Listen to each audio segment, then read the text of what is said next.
하나님이 우리와 맺은 첫 번째 언약은 우리의 불순종으로 인하여 파괴되자 하나님은 우리에게 지상의 제사와 인간 대제사장을 세워 피할 길을 만들어 주셨습니다. 그러나 언약은 여전히 유효한 것입니다. 그 첫 번째 언약을 그리스도의 피로 완성하심으로 우리는 영원한 생명을 얻게 되었고 새로운 언약이 체결이 된 것입니다.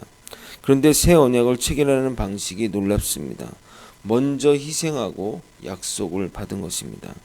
예수님은 언약의 대가로 생명을 받은 것이 아니라 먼저 죽으시고 생명의 약속을 받은 것입니다. 이것이 믿음의 선배들이 간 길이랑 일치합니다. 우리는 믿음으로 그 약속을 받은 것처럼 살아가야 합니다. 여기에 우리의 믿음이 필요한 것입니다. 아직 손으로 만지지도 보지도 눈으로 보지도 못했지만 그것이 우리에게 주어진 양 믿고 따라가야 하는 것입니다. 사실 인간의 삶도 그렇지 않습니까?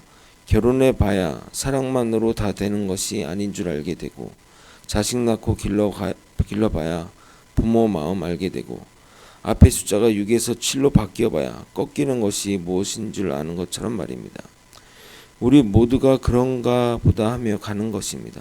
선배들이 갔으니 그 길 따라가는 것 아닙니까? 여러분 알고 가면 갈 수 있을까요? 여러분의 삶을 돌이켜보십시오. 이 길을 알았다면 왔겠습니까? 어느 권사님이 지난날 고생한 이야기를 하며 사람들은 과거로 돌아가면 좋겠다고 하는데 자신은 지하 단칸방 생활 생각하면 절대 거기까지 돌아가고 싶지 않다고 지금이 행복하다고 말합니다. 저도 사역자 길이 이럴 줄 알았으면 결코 오지 않았을 것입니다. 물론 이 길이 은혜의 길이요 참된 길인 건 압니다. 하지만 그때의 기준으로 생각해보면 이 길이 이럴 줄 알았으면 나서지도 못했을 것입니다. 이 찬양을 제가 적었는데요. 항상 이게 적어놓고 이제 부르려고 하는데 되게 쑥스러워서 은혜 아니면 나서지 못하리 십자가의 그 사랑 능력 아니면 나서지 못하네 은혜 아니면 나서지 못하리 놀라운 사랑 은혜 아니면 나서지 못하니 예수님이 먼저 가셨기에 우리가 그 길을 따라가는 겁니다. 우리는 따라가면 됩니다. 먼저 가실 필요도 없습니다. 주님이 닦아놓은 그 길 따라가면 되는 것입니다. 히브리서 9장 18절부터 22절까지 지상의 제사 방식에 대해 간략하게 기술하였습니다. 그 방식은 하늘에서 드리는 제사 방식에도 동일하게 적용이 됩니다. 왜냐하면 22절에 피 흘림이 없은즉 제사함이 없기 때문입니다. 그래서 23절에 보면 지상의 제사 방식이 동물의 피 흘림으로 인해 제사함과 정결을 받았기에 하늘의 제사도 이러한 피 흘림이 필요한데 하늘이니 동물의 피로는 가당치 않다고 말하고 있습니다. 그래서 예수님이 희생 제물이 되어야 하는 것입니다. 일반적인 생일 파티에는 케이크로 간단히 축하할 수 있으나 7순이나 8순에는 특별한 생일 파티를 벌여야 하는 것처럼 말입니다. 그래서 24절 논리가 순환이 되는데 이제 예수님이 희생 제물이 되었기에 지상의 성소가 아닌 하늘에 있는 성소로 들어간 것입니다. 23, 24를 함께 정리하면 하늘의 제사이니 동물의 피가 아닌 다른 특별한 피가 필요하므로 예수님이 제물이 되었는데 예수님이 제물이므로 하늘의 성소로 들어간다는 말입니다. 그리고 25절에 예수님의 피의 특성을 말하고 있습니다. 대제사장이 해마다 다른 피로 성소에 들어갔지만 주님은 단 한 번에 끝내셨다고 말하고 있습니다. 그리고 26절을 한번 읽어보도록 하겠습니다. 시작.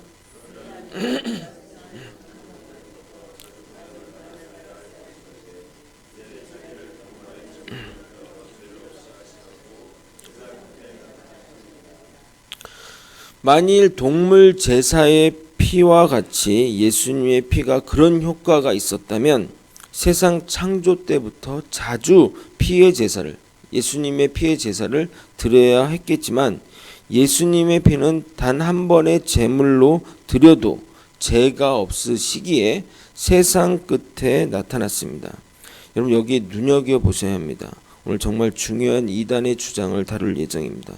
여기서 세상 끝은 어디를 말하는 것일까요? 객관식으로 물어보도록 하겠습니다. 1번 종말의 때, 심판의 때. 2번 지형적 의미로 사마리아 땅끝. 3번 구약 역사의 끝. 뭘까요? 1번 종말의 때, 세상의 때, 세상의 끝. 2번 지형적인 의미로 땅끝. 3번 구약 역사의 끝. 여러분 교회에서 물어볼 때는 항상 마지막이 답입니다. 마지막이. 예? 절대 종말의 끝이 아닙니다. 번역이 좀 잘못되어 있는데 영어 버전을 새벽부터 들려드리면 여러분 힘들어할 것 같아서 공동 번역본을 한번 읽어보도록 하겠습니다. 그분이 몸을 여러 번 바쳐야 한다면 그분은 천지창조 이후로 여러 번 고난을 받으셔야 했을 것입니다. 그러나 지금 그분은 이 역사의 절정에 나타나서 단 한 번 자신을 희생제물로 드림으로써 죄를 없이 하셨습니다. 즉 여기서 말하는 역사의 절정, 세상의 끝, 이것은 AD 0세기를 말하는 것입니다. 이 세상의 종말에 죄를 없이 하려고 나타나면 아직 예수님이 나타난 것이 아니잖아요. 그렇죠? 그러면 우리는 아직 죄 가운데 여전히 있는 것입니다. 그러므로 여기서 세상 끝은 율법 시대의 끝을 의미하는 겁니다. 영어로 보면 정확하게 알 수 있는데 세상의 끝이라 표현돼서 좀 헷갈립니다. 이 표현에는 히브리서 1장 2절에도 나와 있습니다. 히브리서 1장 이렇게 하면 이 모든 날 마지막에 아들로 우리에게 말씀하셨으니 이 모든 마지막 날, 그러니까 이거는 종말의 때 아들이 얘기했다. 그게 아니라 그 율법 세계의 마지막, 율법 세계의 마지막에 아들이 직접 우리에게 얘기하셨다. 예수님이 오기 전에는 여러 가지 모양으로 얘기하셨잖아요. 구약의 선지자를 통해서. 근데 예수님이 오신 것, 예수님 오신 때를 모든 날 마지막에 이렇게 표현했단 말이야. 이게 종말의 때가 아니라 구약의 마지막 날 이렇게 했다는 겁니다. 제가 이렇게 강조하는 건 조금에 좀 자세히 좀 다뤄보도록 하겠습니다. 자, 다시 한번 정리하고 나머지를 살펴보도록 하겠습니다. 히브리 저자는 아론계 대제사장의 제사와 그리스도의 제사가 가지는 차이점을 보여주고 있습니다. 아론 후손의 대제사장들은 해마다 동물의 피를 가지고 지성소에 들어갔으나 그리스도는 단 한 번의 희생으로 모든 것을 완전케 하셨습니다. 그리스도의 희생 제물이 두 번 다시 필요하지 않게 된 것은 그분의 제사장직과 그가 드린 제물이 완전하기 때문입니다. 아론계 대제사장들은 1년에 한 번 지성소에 들어갈 때마다 자기의 죄를 먼저 속죄하고 들어가 있지만 그리스도는 자신에 대한 속죄 없이 단번에 하늘의 참 성소에 들어갔습니다. 그래서 그리스도께서는 다시 십자가에 순환받아 희생의 피를 흘릴 필요가 없는 것입니다. 27절입니다. 한번 읽어보겠습니다. 시작.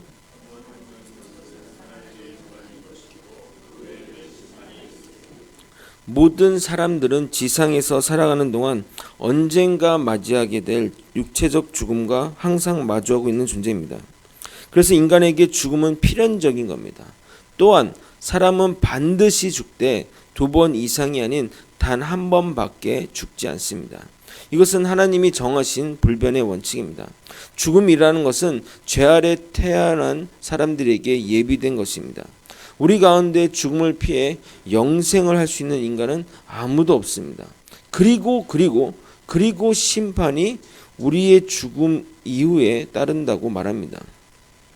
헬라인들에게는 그들은 육체의 죽음을 인생에 있어서 마지막 단계로 생각하기에 사후의 부활이나 심판에 대해 믿지 않았습니다. 고대 그리스 작가 유리피데스는 죽은 자가 다시금 빛을 본다는 것은 있을 수 없는 이라 말할 정도로 죽은 자의 부활이라는 개념을 가지고 있지 않았습니다. 그런데 우리는 명심해야 합니다. 죽음 이후에 반드시 심판이 있고 그 심판을 앞두고 준비할 수 있는 기회는 살아생전뿐입니다. 그리스도께서 다시 오신 날, 곧 세계 종말의 때에 모든 사람이 하나님의 심판대 앞에 서게 될 것이고 그분은 각 사람의 행위대로 갚으실 것입니다. 그때 사람이 할 수 있는 일은 유일하게 그분이 판결하신 대로 따르는 것뿐입니다. 하나님의 판결은 아무도 변경시킬 수도 없고 거부할 수도 없습니다. 그 심판을 통해 일부는 영원한 생명으로 또 다른 일부는 영원한 영벌 속에 들어가게 됩니다. 28절을 읽어보겠습니다. 28절을 한번 읽어보겠습니다. 시작.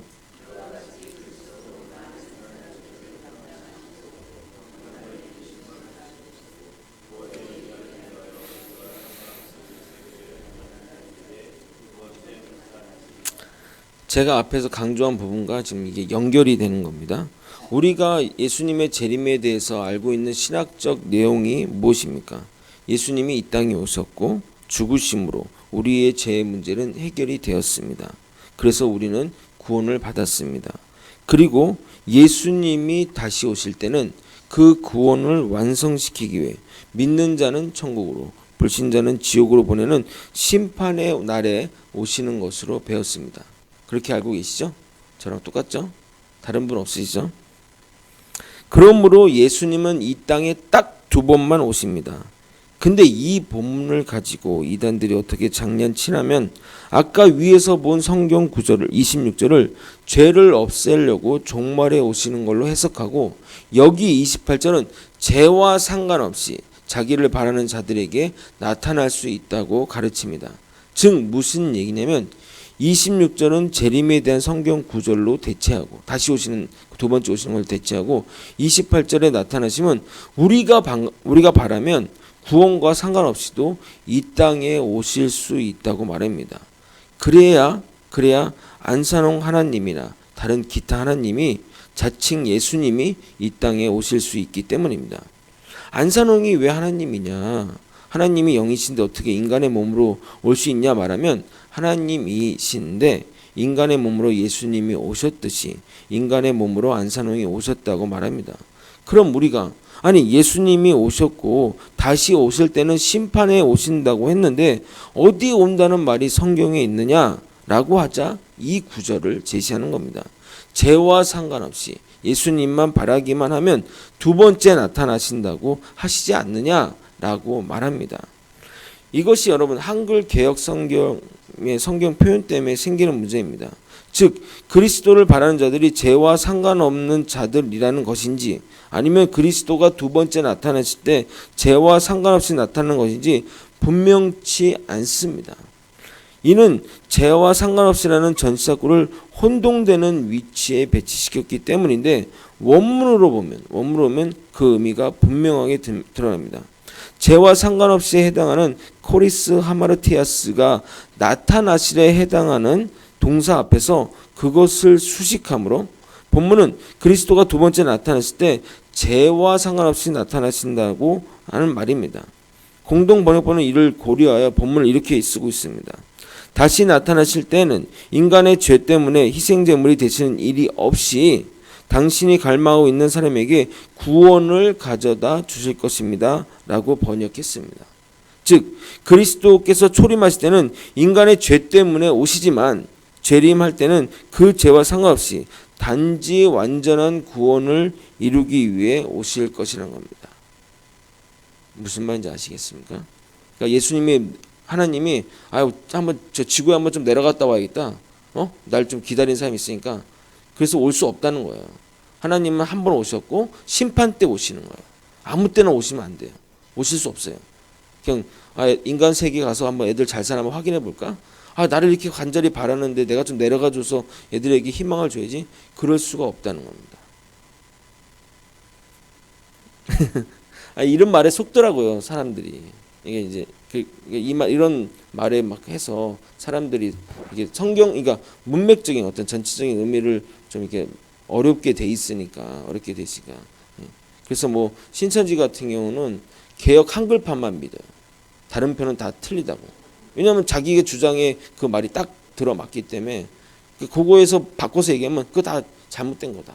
뭐 그런 식으로 얘기를 하게 되고 다른 성경본 되면 다 그 틀린 거다. 그냥 개역 한글만 우리 하나님 우리에게 주신 것이다라고 하면서 이렇게 하고 있습니다. 만약에 그것도 신천지 예방할 때 그런 얘기도 하는데 만약에 성경 공부하는데 개역 한글판을 한다. 왜냐하면 그 이만희가 개역 한글로 공부했기 때문에 그걸로 거짓말을 해야 되기 때문에 그게 또 새로 공부를 안 하나 업데이트를 안 하나 보더라고. 하여튼 그래서 뭐 그걸 들이대거나 뭐 그렇게 하여튼 그렇습니다. 아니 왜냐하면 그 하나님의 교회가 나이 든 사람들을 많이 공략한대요. 신천지는 젊은 사람들을 공략하는데 나이 든 분들을 많이 이렇게 접근해서 막 이렇게 친해주고 잘해주고 도와주고 막 이런 것들을 하면서 이게 현혹시키기 때문에 그렇습니다. 말씀을 정리하겠습니다. 예수님의 피는 완전하셔서 더 이상의 제사와 제물로 쓰일 필요가 없이 완벽하게 단 한 번의 제사로 마무리되었습니다. 우리 모두는 세상 끝났을 맞이할 것입니다. 살해상전에 맞이하든 죽어서 만나든 모두 그 마지막을 경험하게 될 것입니다. 그러므로 모두에게 빠짐없이 심판이 있는 겁니다. 그 심판에 따라 영원한 영벌에, 영원한 천국에 가게 될 것입니다. 그때는 예수님이 다시 오실 때인데 그 날이 구원을 완성하기 위해 예수님이 오기를 갈망하는 자들에게 죄와 상관없이 오시는 겁니다. 누구나 피할 수 없는 심판의 때를 생각하며 하루하루 살아가야 합니다. 그래야 우리에게 주어진 모든 것이 소중함을 깨닫게 됩니다. 이 기회는 죽어서는 결코 주어지지 않습니다. 천주교에서 말하는 연옥이 결코 존재하지 않습니다. 기회는 결코 두 번 주어지지 않음을 깨닫고 주님만 바라보며 주님 안에서 살아가는 우리 모두가 되길 예수 그리스도의 이름으로 소망합니다. 기도하시겠습니다. 하나님의 그 뜻과 하나님의 계획과 그 재물의 완전하심을 깨달아 알았습니다. 아버지, 하나님의 말씀을 잘 연구하고 묵상하고 깨달아서 아버지 그런 이단의 현혹과 아버지 잘못된 신앙으로 가지 않도록 이끌어 주시옵소서. 아버지, 우리는 예수 그리스도를 믿고 아버지 이 땅 이후에 심판을 믿습니다. 아버지, 다시 없는 기회, 우리에게 주어진 이 시간들을 값어치 있게 보내고 하나님의 나라를 위해, 하나님의 그 가치를 위해 살아가는 우리 모두가 되게 하여 주시옵소서. 사랑이 많으신 예수 그리스도의 이름으로 기도드리옵나이다. 아멘.